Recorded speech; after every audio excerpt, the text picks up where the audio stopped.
በአሜሪካና በኢራን መካከል ለሁለት ሳምንታት የተደረሰው የተኩስ አቁም ስምምነት ነገ ረቡዕ እንደሚያበቃ ሲነገር አሜሪካ ዛሬ በዋዜማው በፓኪስታን ለሁለተኛ ዙር ድርድር ማቀዷ ተነግሯል።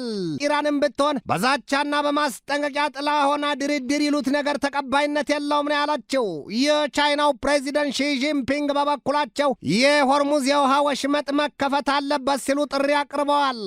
ይህንኑ ርዕሰ ጉዳይ ለዓለም አቀፉ ትንታኔ ዘገባችን መርጠናት ሰናድተነዋል። ከትንታኔ ዘገባው ጋር ትዕግስቱ በቀለ ነኝ። የሞተውን አያይለዋል አሊያም አውቆ የተኛ ቢቀሰቅሱት አይሰማም ይሉትን ያስታውሷል። የአሜሪካው ምክትል ፕሬዚደንት ጄዲ ቫንስ ለሁለተኛው ዙርና ዛሬ በፓኪስታን ይደረጋል ለተባለው ድርድር ወደ ፓኪስታን መጓዛቸው ሲነገር፣ ኢራን ደግሞ በፍርሃት አጎብድጄ ለድርድር አልቀመጥም ስትል ለጦርነት በአዲስ ካርድ እጅጌዋን ሰብስባ መሰናዳቷን ታሳያለች። ሁለቱም ሀገራት መጀመሪያ የተደረሰው የተኩስ አቁም ስምምነት ጊዜው እያበቃ ነው፣ ወደ አዲስ ጦርነት ልንገባ ነው ሲሉ እያስጠነቀቁ ነው። በገዛ ረማ እባብ ይዛ ታስፈራራለች ችሎትን ያስታውሷል። ትራምፕ ሀገራቸው በፓኪስታኑ የሰላም ድርድር እንደምትካፈል፣ ኢራን ግን ጥርትና ግልጥ ያለ አቋሟን ማሳየት አልቻለችም ሲሉ በኢራን በኩል የሀገሪቱ ፓርላማ አፈ ጉባኤ መሐመድ ባጌር ቀሊባፍ በበኩላቸው ዊ ድ ኖት አክሰፕት ኔጎሽዬሽንስ አንደር ትሬት ነው ያሉት። ቁርጥ ባለ ሞት ፈርተን ሳይሆን አምነንበት እንጂ ተንበርክከን ለድርድር አንቀርብም መሆኑ ነው። ይሁንና ይላል ኒውዮርክ ታይምስ፣ ይሁንና ገሊባፍ ወደ ፓኪስታን ርዕሰ ከተማ ኢስላማባድ ለመጓዝ ተዘጋጅተዋልም ነው ያለው። የአሜሪካው ምክትል ፕሬዚደንት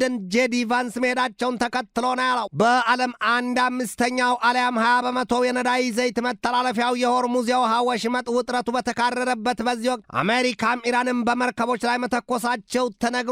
የማን ቤት ጠፍቶ የማን ይበጅሉትን መሆኑ ነው። አሊያም ካልተበጠበጠ አይጠራምን። በሁለቱ ሀገራት መካከል የተደረሰው የሁለት ሳምንታት የተኩስ አቁም ስምምነት ጊዜ የሚያበቃው ነገ ረቡዕ ነው። አሁን እንደ ዓለም አቀፉ የትራንስፖርት ፌዴሬሽን ሪፖርት 20 ሺህ የባህር ላይ ተጓዦች በፋርስ ባህር ላይ በመርከቦች ውስጥ መተላለፊያ አጥተው መቆማቸውን ያሳየው። በዚያ መሰሉ አስከፊ ሁኔታ ውስጥ በባህሩ ላይ ካሉት ሰዎች ቃላቸውን የሰጡ አካላት እንዳሉት የታገትን ያህል ይሰማናል። በቃ እንደ እስረኛ ነን። መንቀሳቀሻና መተላለፊያው የሆርሙዝ ወሽመጥ ተዘግቷል፣ አበሳችን ከፍቷል ነው ያሉት። የኢራኑ የውጭ ጉዳይ ሚኒስትር ሰይድ አባስ አራግቺ በሰጡት ማብራሪያ ባለፈው አርብ የሆርሙዝን ወሽመጥ የከፈት ነው በኢዝራኤልና በሊባኖስ መካከል የተኩስ አቁም ስምምነት የተደረሰ መስሎን ነው። ለካ የተኩስ አቁም ስምምነቱ ሄዝቦላን አላካተተም። ወዲህም ደግሞ አሜሪካ የሆርሙዝን ወሽመጥ በመርከቦቿ ዘጋግተዋለች። ጉዳዩ ላልባ ሆኗልና እኛም ደግመን ዘግተነዋል ነው ያሉት። የአሜሪካው ፕሬዚደንት ዶናልድ ትራምፕ ሀገራቸው ከኢራን ጋር የሰላም ድርድር ታደርጋለች በሚል ቢባጁም ግን በቤተ መንግስታቸው ዋይት ሃውስ ያሉ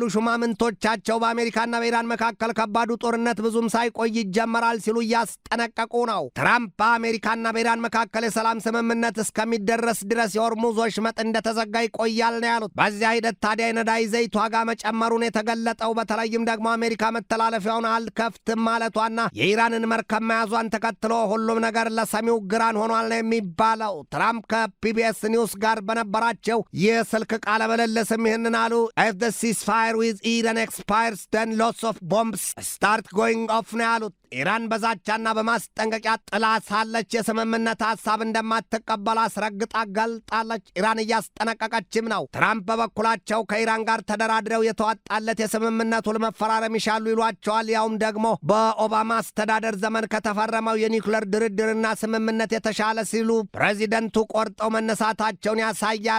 ትራምፕ ከኢራን ጋር በያዙት ጦርነት አሸናፊነታቸውንም ሲገልጡ ጦርነቱ በተፈለገው አይነት እየተካሄደ መሆኑንም ነው ያሳዩት። በሰው ቁስልን ጨስደድበት ይሏል ቀደምቶቹ። ይህ በእንዲህ እንዳለ የቻይናው ፕሬዚደንት ሺ ጂንፒንግ የሆርሙዝ የውሃ መተላለፊያ ወሽመጥ ይከፈት ዘንድ ጥሪ አቅርበዋል። ይሄ ደግሞ ለገቢህ ተንገብገብ ይሉትን ያስታውሷል። ቤጂንግ በኢራን ያለው ጦርነት ያበቃ ዘንድ አስፈላጊውን ሁሉ ታደርጋለች ሲሉም ነው ሺ ከሳውዲ አረቢያው አልጋ ወራሽ ልዑል መሐመድ ቢን ሳልማን ጋር በስልክ የተወያዩት። ቻይና የሆርሙዝን የውሃ ወሽመጥ በመዘጋቱ ክፉኛ እንዳሳሰባት ይነገራል። ቻይና በግዙፍ መጠን የኢራንን ድፍድፍ ነዳጅ ዘይት የምትገዛ ሀገርም ናት። ዓለም በዚህ ሰዓት አንድም በአሜሪካና በኢራን መካከል የተኩስ አቁም ስምምነቱ ጸንቶ ድርድር ድርድሩም ሰልቶ ወደ ዘላቂ ሰላም ይደረሳል በሚል ውጤት ስትቀላውጥ፣ ብዙዎቹ እስራኤላውያን ግን ጦርነቱ ይቀጥል ዘንድ ይሻሉ ሲል የኤንፒአር ዘገባ ይተነትናል። ትራምፕ ደግሞ ምናልባትም በኢስላማባድ የታቀደው የሁለተኛው ዙር ድርድር ተስፋ ከሰጣቸው የተኩስ አቁም ስምምነቱን ለማራዘም ነገሩን እያብላሉትና እያጤኑት መሆኑ ተሰምቷል። ቀድሞ አይራዘምም የሚል አቋም የነበራቸው ፕሬዚደንቱ መለስ አድርገው ደግሞ የተኩስ አቁም ስምምነቱን የማራዘም ሐሳብ ማፍለቃቸውን የፓኪስታን ኦብዘርቨር ዘገባ ያስረዳል። ትንታኔ ዘገባውን ስናዘጋጅ በዋቢነት ስዊድን ሃራልድን፣ አቢሲ ኒውስን፣ አኒ ኒውስን፣ ሮዝ ስቶሪን፣ ሃንዱስታን ታይምስን፣ ኒውዮርክ ፖስትና ጃስት ኒውስን ተጠቅመናል።